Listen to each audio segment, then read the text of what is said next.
Ayun, good morning mga ka-GM. Meron tayong panibagong troubleshoot dito ngayon about this sa BIOS. Boss, ano to kay paring J. So ito, nagloloko yung minor. Kung mapapansin nyo, sobrang baba ng minor. Ayan o.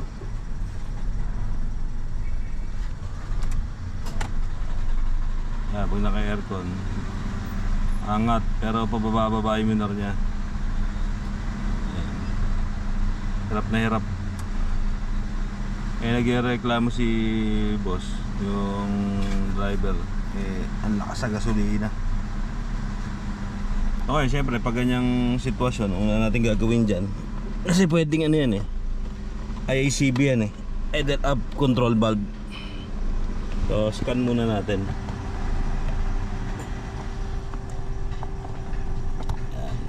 Malaman natin kasi kung sa electronics na yan, babasahin yung scanner yan.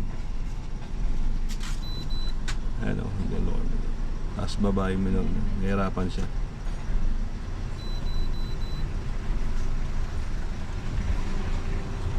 So yun, nascan natin, link natin ulit wala walang DTC. So auto link natin, sabihin clear yung codes niya, walang problema sa electronic. So troubleshoot natin ngayon kung ano yung naging problema niya. Okay.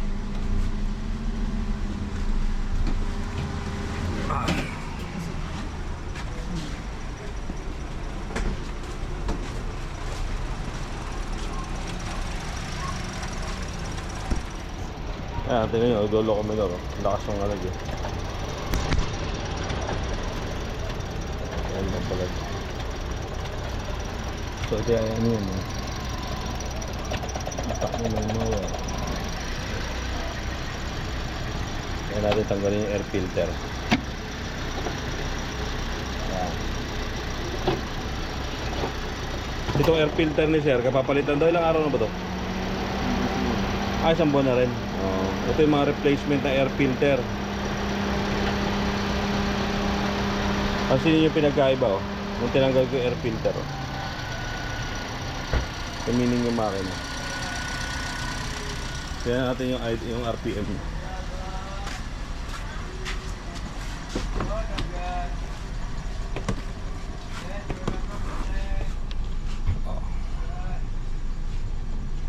Diba?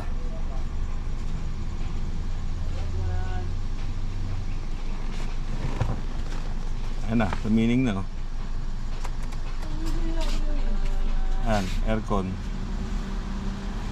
Ang sira ko yun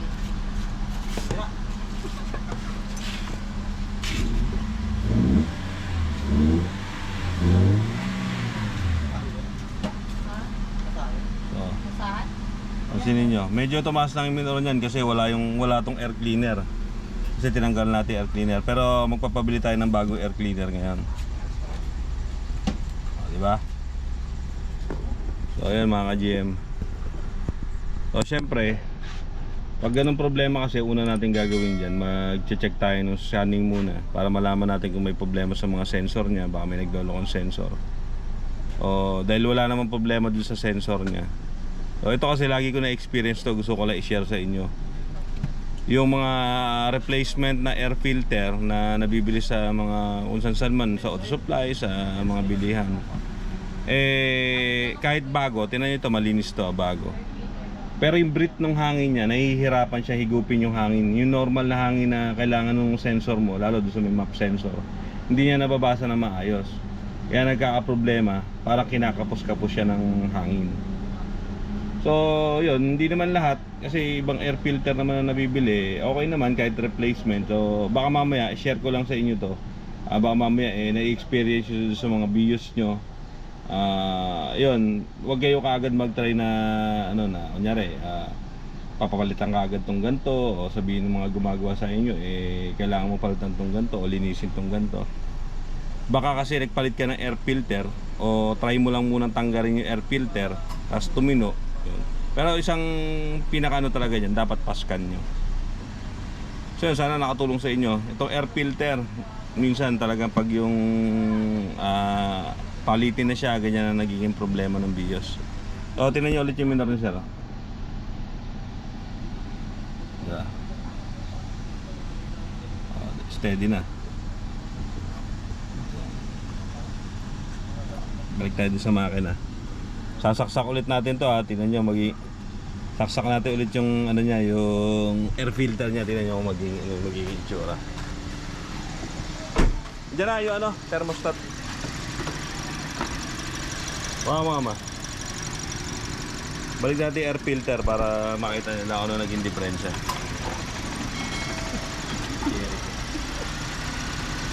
Tulog ka.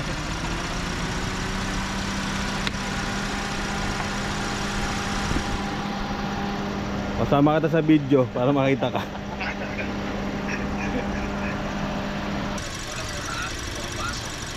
Sirap yung hangin pre. Niscan ko kanina, akala ko yung may problema IACB eh, pero wala eh. Clear yung codes eh. Yan, nahirapan na naman siya. Maya yan, pabago-bago na naman ang minor yan.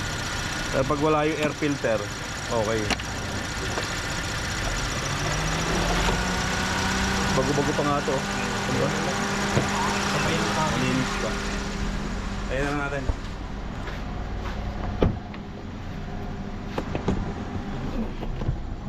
Ayan, gab natin.